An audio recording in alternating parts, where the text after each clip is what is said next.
First, install 2008 Server on server machines and Windows 7 on client machines. We're continuing to take a look at network access protection and setting up a network policy server. And one of the things we want to do is create Active Directory or an Active Directory domain and set up health certificates. So first, let's just take a look at what we're going to start out with. And I'm going to click on my computer. I just made some shortcuts here. And this is, my computer. It's just a shortcut to Server Manager, just from shortcuts there. But if I go over to Advanced System Settings, you can see here that I'm just in a workgroup. It's not a domain yet. I'm just using a trial version of 2008. So if you want to follow along, you could download that. But it's just a NetBIOS type workgroup, peer-to-peer, not client-server yet. And my host name, of course, is Galactica there. Next, configure your servers with a static IP. Alright, so before you do DC promo and you set up a server, even if it's not going to be a domain controller, even if it's a peer-to-peer network or just a member server, like a web server running Internet Information Services or FTP server, any major function like that, you really want to give it a static IP. You don't want something with a major server function getting its address assigned via DHCP. In addition, after we set up Active Directory, we're going to need to set up DHCP and we're going to need to configure certificate services. So, all three of those, this is going to be a very important server on the network, being a domain controller, being a DHCP server, and being a certificate server, and also being a network policy server. So definitely want it to have a static IP address. So maybe the first thing we'll do is we're going to go over here, right click, go to Properties, and that'll bring this page up. And in 2008 Server, this is sort of part of the firewall system, but it determines not only ports and services that are allowed through, but also whether or not the network browser is activated. So notice it's on a public network. Well, first thing you want to do is customize that, put it on a private network. And that allows, this is a more trusted network. So this server being the first domain controller after DC promo, and any of the other Windows 7 devices we add will be part of that Active Directory domain. So I'm going to change it to private, and I'm going to click Next. This will pretty much just kind of configure some of those basic firewall and network discovery settings. Okay. And waiting for that to close and save there. I tell jokes while I'm waiting. Alright, so notice these are the services that are both enabled and disabled under public and, in this case, private. And this is a network map up here, so I'm going to turn on, if I turn on file sharing, I'm just going to turn on some features and basic services here. You can choose whether or not you want to do public folder sharing or printer sharing and those kinds of things. Okay, so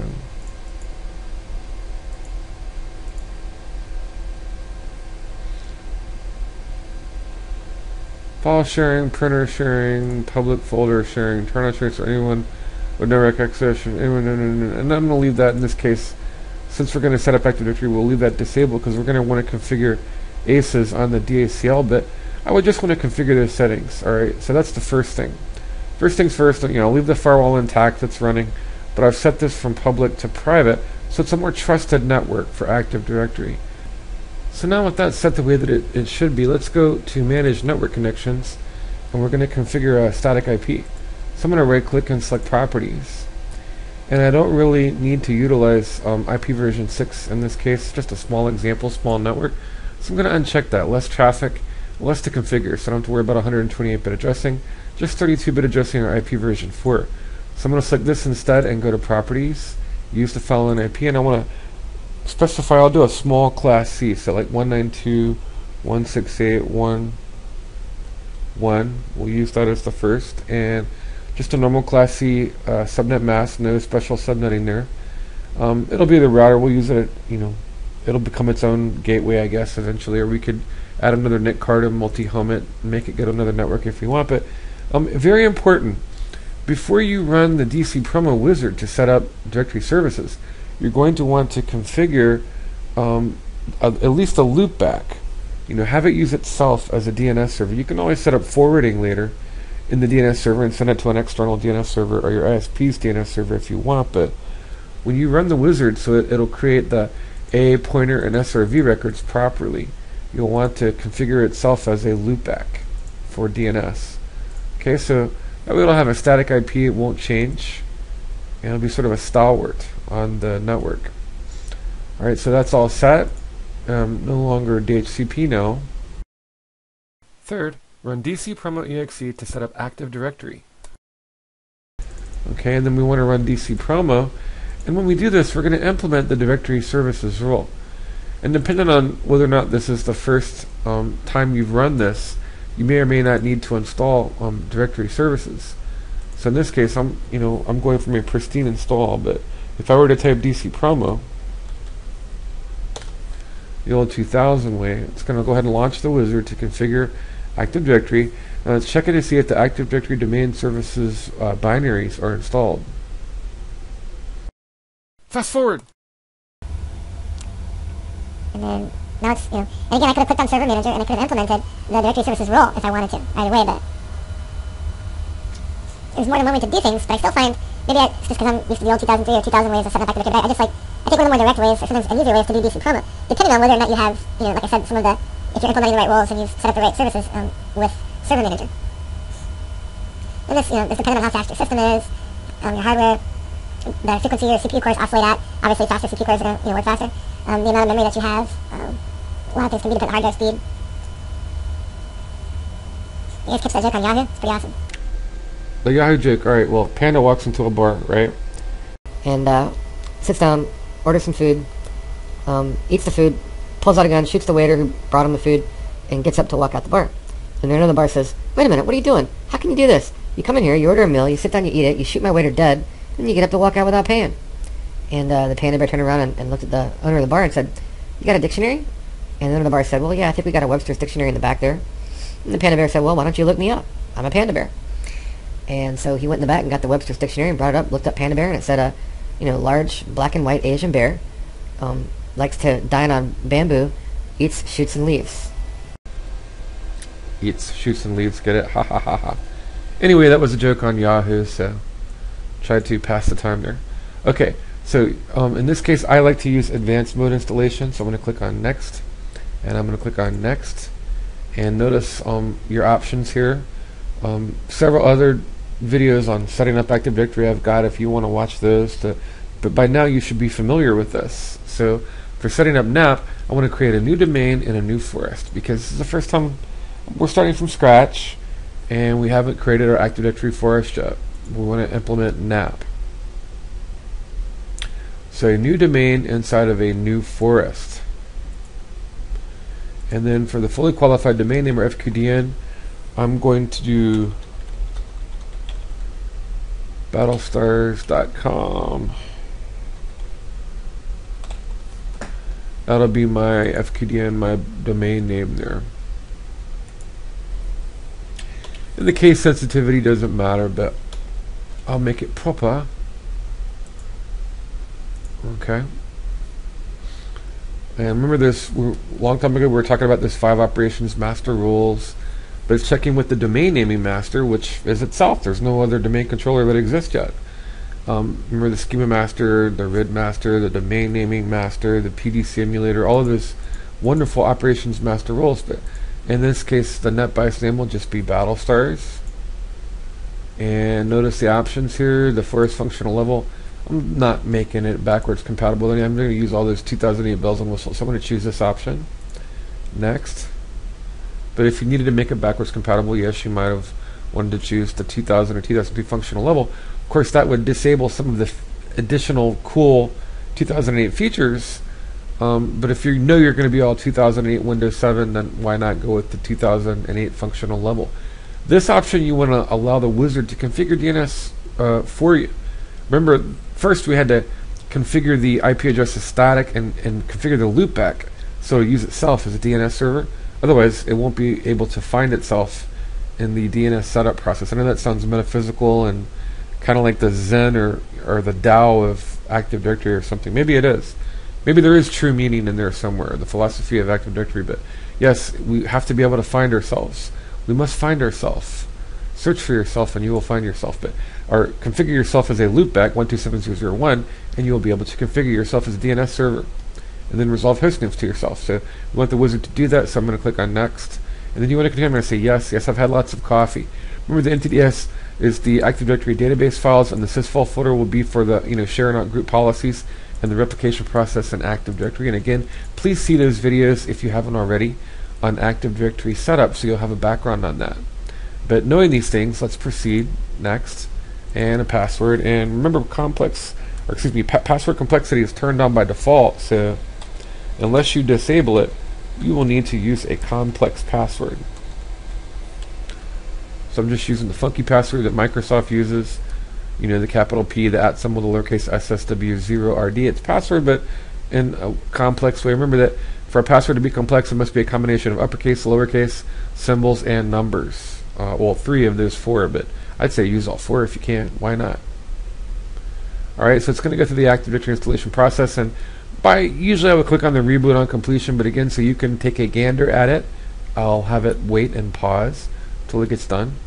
And again, I'll just probably fast forward through this process because it may take some time. The DNS wizard is doing its thing. Alright, I'll tell you what, I'll tell you another joke real quick if I can think of one. This is something else I read on Yahoo months ago or something, but some funny jokes on Yahoo, like the news groups and stuff. For searching, Google's the bomb. Of course, you get some just pretty cool odd news and entertaining little news group joke things on Yahoo, and lots of wonderful misreporting there. Alright, let's see. How did it go? There was a, this is out in, I think, Yellowstone National Park, or one of those parks where there's grizzly bears. And there was a sign warning hikers that would go in, please beware, you are entering, bear country. The grizzly bear and the black bear. And it said that, please carry a cell phone, bear spray, which is like pepper spray, I guess, and wear bells so the bear can hear you coming, so you won't startle a bear, like if you come up on a mother or cub or something. Good, just common sense, I guess, if you're going hiking. And so anyway, that's like the first sign, and then you hike a little bit further and you see another sign, and it says, you are entering bear country. You can recognize bear by their, by the scat, or basically the excrement that they leave. So, you can recognize the Native American black bear because its poop consists of, you'll find scat or excrement with small animal fur, berries, and twigs, I think, or something like that. I know I'm going to screw this up. And then you read a little further down, and it says you recognize the grizzly bear scat because it consists of cell phones, bells, and smells like pepper spray or pepper. Ba-dum-bum. Well, I thought it was funny anyway. 2 funny jokes on Yahoo. I'm sure they're much funnier than I have to. I can't tell jokes. I can't walk and chew gum at the same time, but I tried to entertain you. Well, a potentially uninteresting thing was going on. I was just going to fast forward through this, but anyway, I tried. What do you want me to do, sing for you?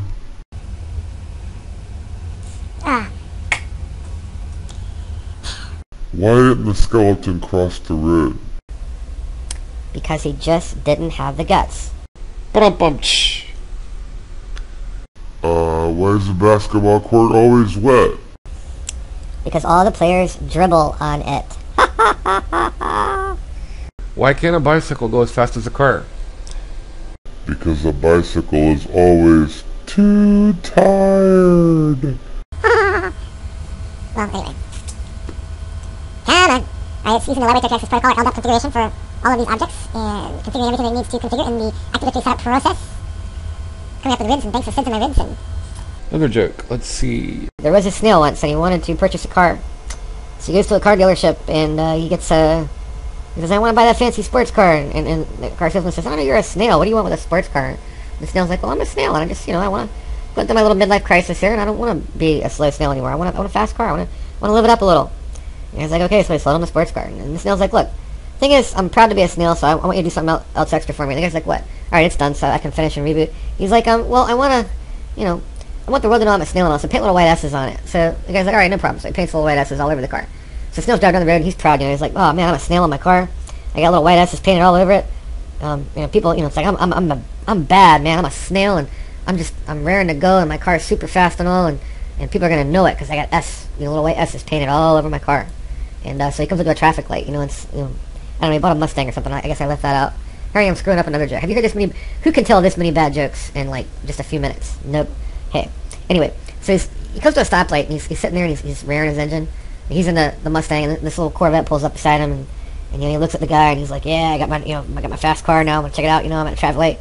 He's revving up the engine, and he's challenging the guy in the Corvette. Saying, "Hey, you see that? Whoa, yeah, that guy's challenging us. I think he wants to race." And then all of a sudden the light changes to green, and the snail just floors it, man. He just takes off, goes past the light, and the guy sitting next to him said, "Man, look at that S-car guy." Okay, anyway, we need to reboot.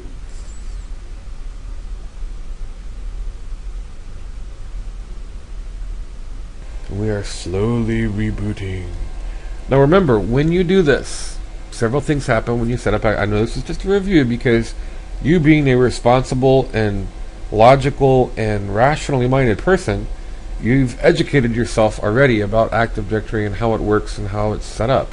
If not, please go and find those other videos, or if not my videos, somebody else's videos who explains these things, or a good book, and you'll have a good background. And otherwise this will be frustrating because you'll be like, what the heck's he doing? Why is he doing that? What's that for? I don't get it, It's kind of like you'd be, starting in the middle of the book instead of at the beginning of the book if this is where you come in and this is your first experience with Active Directory.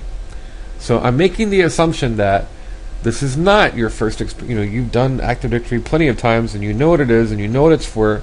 You know when to use it and when not to use it. So making all those assumptions, if not, please go and see those videos that have to do with installing, running DC promo, installing Active Directory, when to use it, when not to, why, the features and things. But just remember, when we do this, when we set it up, it disables the local login and the local SAM and the SAM HID, the Security Account Manager database on the machine, and instead we have only a domain login, and instead of being able to configure local users and groups, we only have Active Directory users and computers. But the neat thing is that once it now it's a true domain controller. It's an actual server. And we've gone from a peer-to-peer architecture to a client-server architecture, and we can implement things like group policy, and there's just so many cool things. Group policy works hand in hand with NAP. There's just so many wonderful things you can do after you've set up Active Directory and created a domain controller to make your own domain.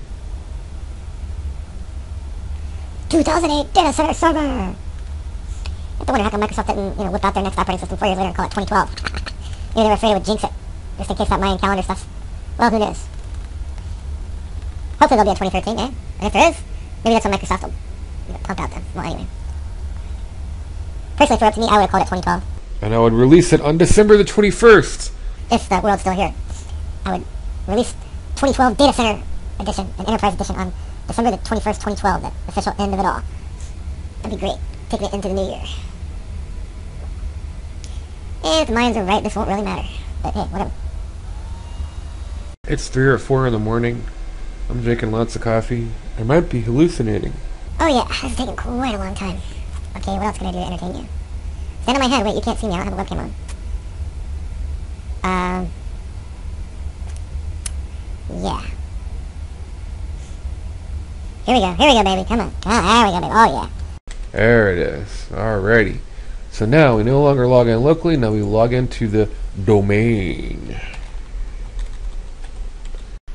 And I'll use our complex password to meet password complexity requirements.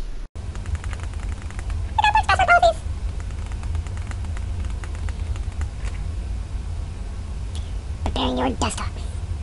Let's see. One more G. Alright. There was this town, right? And they needed. Alright, well, we'll save it for another time. Finally. Alright, so we rebooted. Now we're a domain controller. Yay, presto! So step 1, we set up Active Directory and have a domain. I'll probably fast forward this and sound like a squirrel in a lot of it, but that way I won't bore you to death with, but that'll give you an idea of what's involved at least in setting up Active Directory and converting from a peer-to-peer to client-server and from a workgroup to a domain.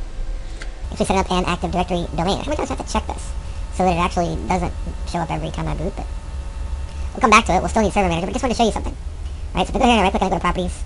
Again, just notice what has changed. So now I am in a domain, so domain battlestars.com, and here's my fully qualified domain name, FPDN, Galactica, my hostname, and then .battlestars.com. And if I were to go here, and here, and here,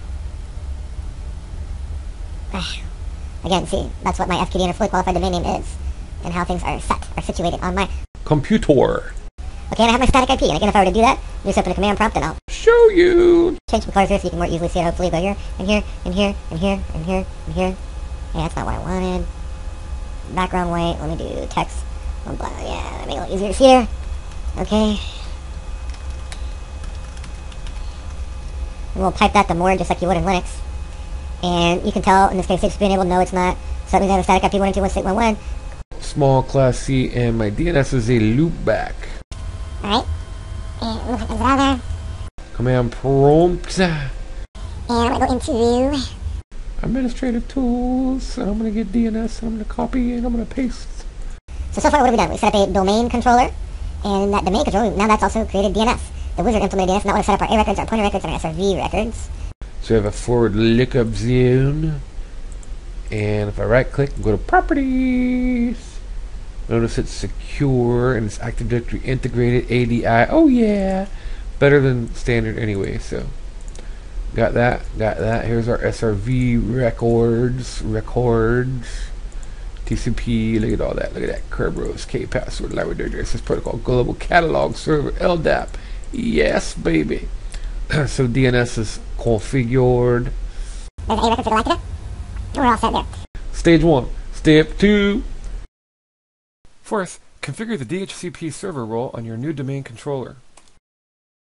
Now we need to go and implement a role. So that means, what are we going to do? I'm going to go here and I'm going to run server manager. And I need to implement the role of DHCP. Friends and neighbors. I'm going to hop over here.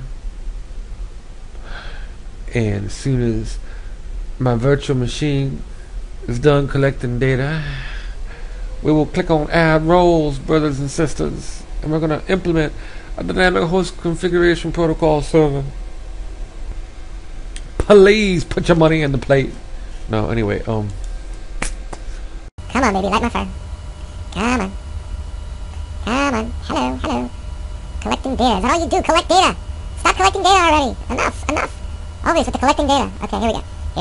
Now let's add a role. What do you want? Sourdough, Kaiser, sesame seed. Getting hungry?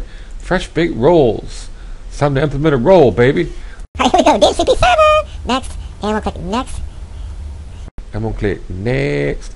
Now this is the one that we want to serve the DHCP. Remember that first step handshake process?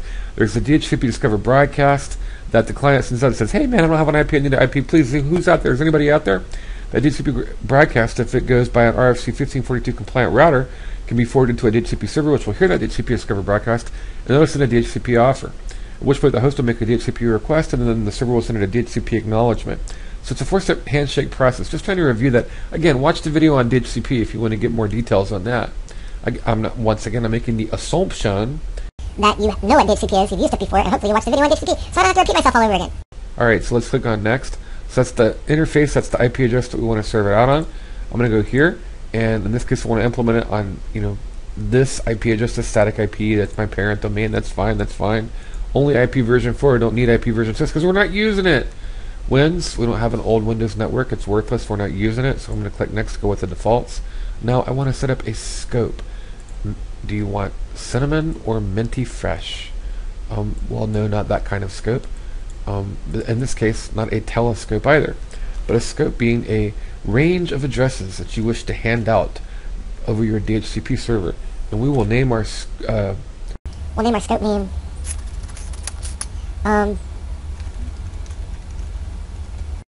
Colonial Warriors. because we're total dorks and we like BSG.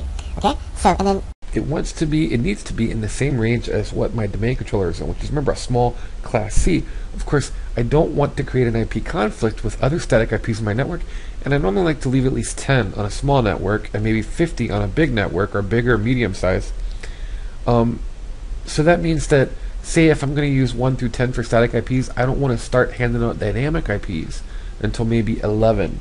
So to ensure that, I would just type in 192.168.1 and 11, and that would be my first IP. And then I could go all the way to the last valid IP if I needed to. 192.168.1 and 254.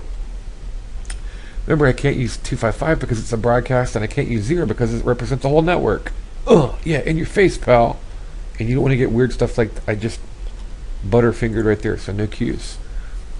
Unless you're a Star Trek fan, you like Q, but that would have no bearing on what we're doing here. So a normal Class C subnet mask, I'm not going to subnet anything in the 4th octet, although I could.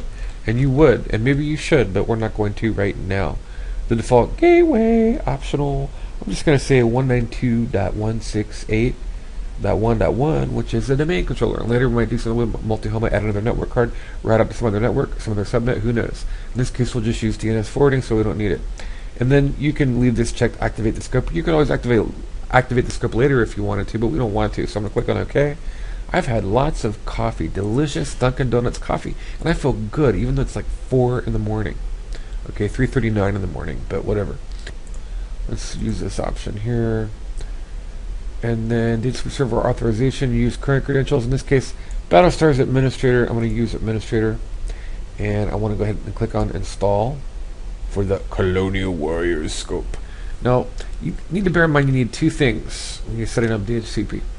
It needs to be authorized in Active Directory in order to function and hand out, IP addresses. And that's a good thing. That's a security feature. Keeps hackers from setting up rogue DHCP servers on your network that are not authorized.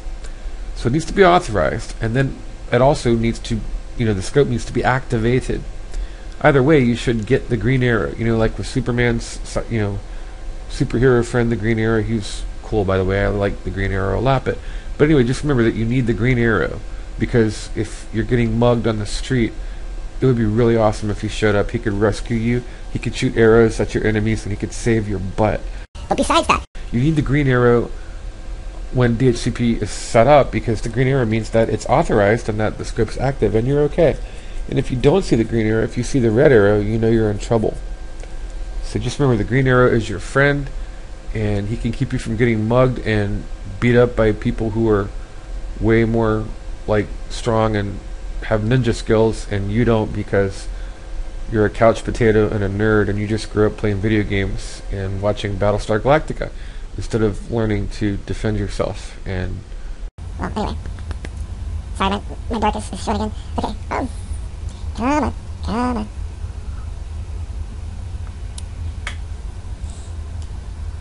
And no, come on. there we go. Alrighty dighty. And then let's close. And yes, I know automatic updating is not enabled, because I hate automatic updating, because it's worthless and can crash your server, even though Microsoft says it's great. But that's for another topic on another day at another time. So let's go back and take a look at our DHCP server role now that it is functioning. Alright, and I'm going to close Server Manager. I should leave it up because we're going to go right back to it, but I just want to activate my little icon farm here at the end of Pesta. I don't know what it is about that background, but hey, whatever. Anyway, so for DHCP server,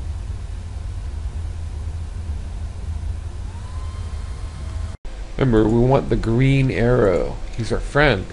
He's our buddy. Compadre.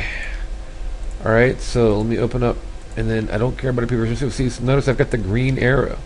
So were I to notice I can unauthorize, I don't want to do that, but if it said authorize, you'd be in trouble, because that would mean you needed to authorize it, right? And then I want to look at my address pool, and in this case I want to make sure that my scope is activated. And if I see deactivate, I'm good, because otherwise if I saw activate, that would mean it was deactivated, right? And here's my address pool, 11 to 254, so that leaves me 1 through 10 for static IPs without creating an IP conflict. Address leases, well, nobody's taken me up on that yet. Nobody's leased an IP. And here's my standard, DNS and gateway options that will be passed out to anybody who gets an IP from me. Okay, so those are important options, and we don't really care about IP version 6. Don't need to worry about that right now, right? No. Alright, so now we have a DHCP server set up. So we've configured Active Directory and we set up a DHCP server.